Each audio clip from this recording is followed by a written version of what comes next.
Hello Booktube, c'est Jess et bienvenue aujourd'hui sur ma chaîne pour une nouvelle vidéo. Et aujourd'hui je vais te parler d'une trilogie que j'ai kiffé. Je pense que je tiens mon coup de cœur de l'année 2017. Ah oui, rien que ça, c'est pour vous dire. Si je devais un petit peu comparer, je pense qu'on en est au même point que l'année passée avec ACOTAR. Voilà, ça te met quand même la barre très haut, c'est pour te dire à quel point j'ai vraiment adoré cette histoire. Et cette saga, il s'agit de World Walker de Josephine Angelini avec le tome 1, Trial by Fire, le tome 2, Firewalker. Alors oui, tu as vu un changement de couve. Oui, moi aussi je l'ai vu. Hein. Voilà, je suis pas contente. Mais bon, j'ai pas poussé la folie jusqu'à racheter ce tome-ci avec la nouvelle jaquette. Ouais, non, je suis pas folle à ce point-là quand même. Mais autant te dire que ça m'ennuie quand même beaucoup. Voilà. Tome 3, Witch's Spire. C'est rare que je marathonne des livres, hein, mais là, clairement, je pouvais pas m'en empêcher parce qu'à peine j'avais fini un tome, j'avais envie de lire la suite. J'ai juste fait une pause entre le tome 1 et le tome 2 pour lire Misery, mais sinon, voilà, il fallait que je sache, surtout la fin du tome 2, ce qui se passait, c'était juste pas possible. Alors je vais essayer de te faire un mini résumé de l'histoire. Il faut savoir que c'est la deuxième fois que je tourne cette vidéo et j'ai l'impression que plus j'aime un livre, moins j'ai facile à en parler. Voilà, c'est-à-dire que je me perds dans plein de détails, j'ai envie de te donner plein de choses que je sais que je ne dois pas te dire parce que je ne dois pas non plus te spoiler, mais j'ai tellement envie de te dire pourquoi j'ai aimé cette saga que j'arrive pas à me contrôler, que ça donne un machin incohérent dont je suis pas contente et puis après il faut que je recommence. Donc voilà, c'est ce que je suis en train de faire, je recommence ma vidéo.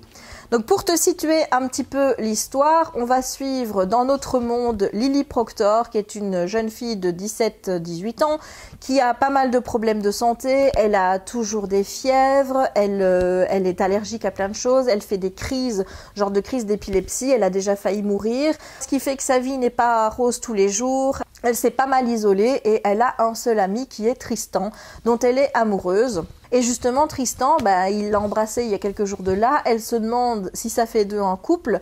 Et là, ils vont aller à leur première soirée ensemble. Et à la soirée, les choses vont pas se passer très bien. Déjà, un copain de Tristan va faire boire Lily de l'alcool et elle va pas supporter avec toutes ses allergies et avec son corps qui est vraiment très mal en point. Eh bien, elle va faire encore une nouvelle crise et elle va tomber sur Tristan qui est en train de faire l'amour avec une autre fille. Autant vous dire que Lily, eh bien, elle n'a pas la super forme. Déjà, physiquement, elle est hyper affaiblie. Et en plus de ça, eh bien, elle peut pas pardonner à Tristan ce qu'il a fait.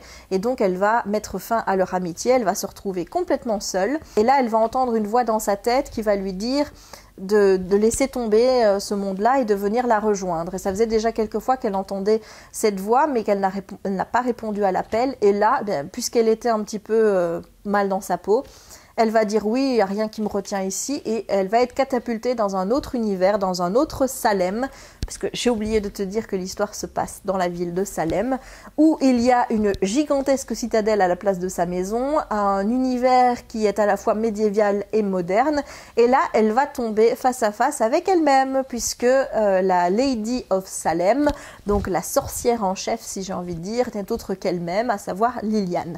Oui, je vous ai pas dit, hein, Lily en fait s'appelle Liliane, mais elle n'aime pas qu'on l'appelle Liliane, donc elle s'appelle Lily, et je dois dire que c'est plus facile quand vous avez deux personnages qui sont en fait une seule et même personne, d'en avoir un que vous pouvez appeler Lily et l'autre Liliane. Tout de suite, ça permet de faire la distinction.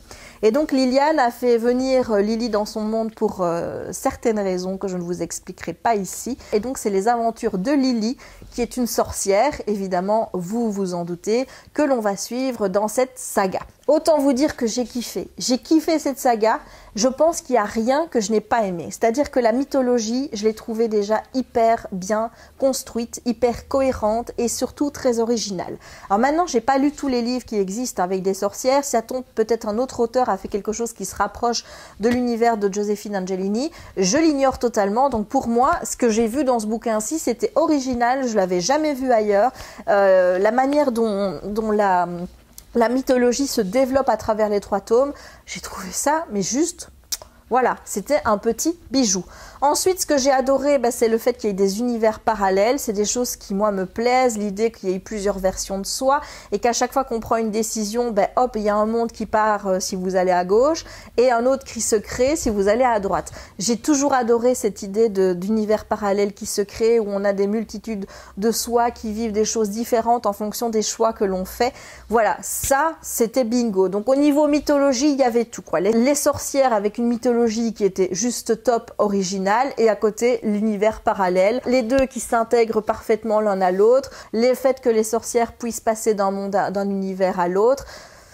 Voilà, j'ai adoré. Rien que ça, c'était déjà bingo. Ensuite, ce que j'ai aimé, c'est l'histoire. Honnêtement, dans les 3 tomes, il se passe toujours quelque chose. J'ai pas trouvé qu'il y avait de temps mort, j'ai pas trouvé qu'il y avait de longueur ou quoi que ce soit. J'ai aimé chaque page de chaque tome. Chaque fois, l'auteur m'embarque dans des choses que je n'avais pas prévues. Le tome 3 a été une véritable surprise par rapport au développement de l'histoire. Le tome 2, qui normalement est un tome un petit peu entre les deux, où généralement dans les tomes 2, il se passe pas grand chose.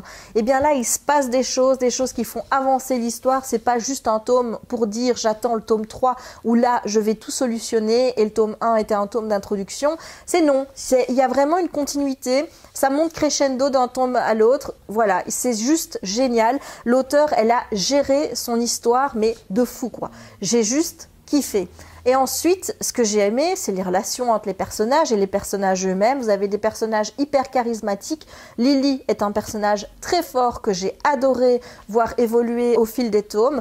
Vous avez au début ce personnage, un personnage qui est assez fragile, qui se dit faible parce qu'elle a beaucoup d'allergies, parce que pour elle n'allait pas vivre encore longtemps puisqu'elle était malade. J'ai aimé la voir grandir en tant que personne. J'ai aussi aimé la voir mûrir dans les décisions qu'elle prend. J'ai adoré le fait qu'elle soit végane, évidemment, ça forcément, tu te doutes bien que c'était quelque chose qui n'allait pas m'échapper. J'ai aimé qu'elle respecte ses convictions jusqu'au bout et surtout qu'elle les porte dans le monde de Rowan, où là, il y a une autre espèce d'animaux qui existent, qui sont des animaux qui ont été créés par la magie, qui s'appellent les Woven. Et les Woven, il y en a plusieurs sortes. Il y a des Woven qui sont plus de type insectes, il y en a qui se ressemblent à des loups, d'autres qui ressemblent à des lions. Ils sont aussi catégorisés en trois grosses parties, on va dire. Il y a The Pride, il y a The Pack et il y a The Hive. Alors The Hive, ça veut dire la ruche. Tout prend des majuscules. Tous les termes qu'on je vous donne là sont des termes avec des majuscules. Chaque partie des États-Unis est dirigée par une sorte de Woven en particulier. Les Woven qui étaient créés à la base pour aider les humains se sont en quelque sorte retournés contre eux et maintenant ils les tuent. Et donc les gens ont vraiment peur de ces animaux au point où ils se sont barricadés derrière les murs de villes. Des villes, il en reste 13. Donc chaque ville est dirigée par une sorcière. Et vous avez autour de ces villes les Outlanders qui sont des sortes d'Indiens puisqu'ils viennent des Cherokees, etc. Ils ont la peau plus foncée et ces gens-là, comme ils n'ont pas la citoyenneté, eh bien ils peuvent pas rentrer dans les villes et donc ils sont à la merci des Woven à l'extérieur. Ce qui fait que vous doutez bien qu'il y a déjà des tensions entre les Outlanders et les habitants des villes et surtout avec la sorcière de la ville en particulier. J'ai aimé la dynamique entre les personnages. Comme je vous ai dit, j'ai adoré le personnage de Lily. J'ai adoré Liliane qui est un personnage hyper complexe. Au début, on la voit comme la grande vilaine, la grande méchante de l'histoire et plus on en apprend sur elle, plus on voit que les choix qu'elle a fait, elle les a fait pour des raisons très précises et que c'était pas dans un but malveillant en fait. Donc j'ai aimé voir un peu la complexité de ce personnage se mettre en place. J'ai aimé le personnage de Rowan évidemment, qui est le book boyfriend du livre, voilà. J'ai aimé sa relation avec Lily. J'ai vraiment vécu cette relation comme la relation Feyre avec Rhys. C'est pour vous dire à quel point le level il est haut. J'ai aimé les personnages secondaires, que ce soit Caleb, que ce soit Una, que ce soit Breakfast, que ce soit Tristan, que Tous les personnages m'ont plu, il n'y a rien que j'ai pas aimé dans cette saga. Chaque tome apporte une dose de stress, une dose d'action. Avec chaque tome, on avance. Avec chaque tome, on a de nouvelles découvertes. Et puis vous avez le tome 3 qui résout les questions que vous vous posez par rapport au tome précédent. Moi, c'était beaucoup par rapport au Woven. J'avais beaucoup de questions qui me taraudaient par rapport à ça. Et le tome 3 répond parfaitement aux questions que l'on se pose. Le seul petit regret que j'ai au niveau de cette saga et au niveau du tome 3, c'est malheureusement que j'ai trouvé l'épilogue un petit peu court, c'est-à-dire qu'il fait 4 pages. Moi, j'aurais aimé en avoir plus parce que la question, après, qu'est-ce qui se passe? Parce que comme je vous l'ai dit, il y avait des tensions entre les habitants, il y avait des tensions entre les Outlanders et les habitants des villes, il y avait aussi des tensions entre les Outlanders et les habitants des tunnels, oui, parce qu'il y a aussi des gens qui vivent dans les tunnels, il y a des tensions avec les Woven, est-ce que tout ça se règle? Comment ils vivent après les gens? Est-ce qu'ils arrivent à cohabiter tous ensemble ou est-ce que c'est encore la guerre? Comment vont s'articuler les villes dorénavant? Enfin bref, j'ai encore des questions sur le et après qu'est-ce qui se passe? Il n'y a rien à dire, j'ai tout kiffé, mais j'ai juste ce petit regret, c'est-à-dire que quand j'ai tourné la dernière page, j'étais encore frustrée parce que j'aurais aimé avoir plus de et après qu'est-ce qui se passe? J'aurais aimé avoir encore plus de détails. Là, je vais devoir laisser certaines choses à mon imagination et me dire ah bah oui, bah tiens, il a dû se passer ça et ça et ça, mais c'est pas ce que je veux moi quand je lis un livre. Je veux que l'auteur me dise elle-même ce qu'elle a prévu pour les personnages après. Et bah oui, je suis un petit peu frustrée. J'aurais aimé que mon petit épilogue dure plus longtemps, qu'il soit plus long de 10-20 pages et qu'il réponde vraiment à cette question et après, dans sa globalité, qu'il ne me laisse pas un petit peu sur ma faim. Donc c'est le seul regret que j'ai par rapport à cette saga, mais sinon, c'est de la bombe atomique. Oui, c'est le cas de le dire, puisque la question de l'énergie nucléaire est abordée dans les bouquins. Donc, vous voyez, c'est le cas de le dire que c'est de la bombe.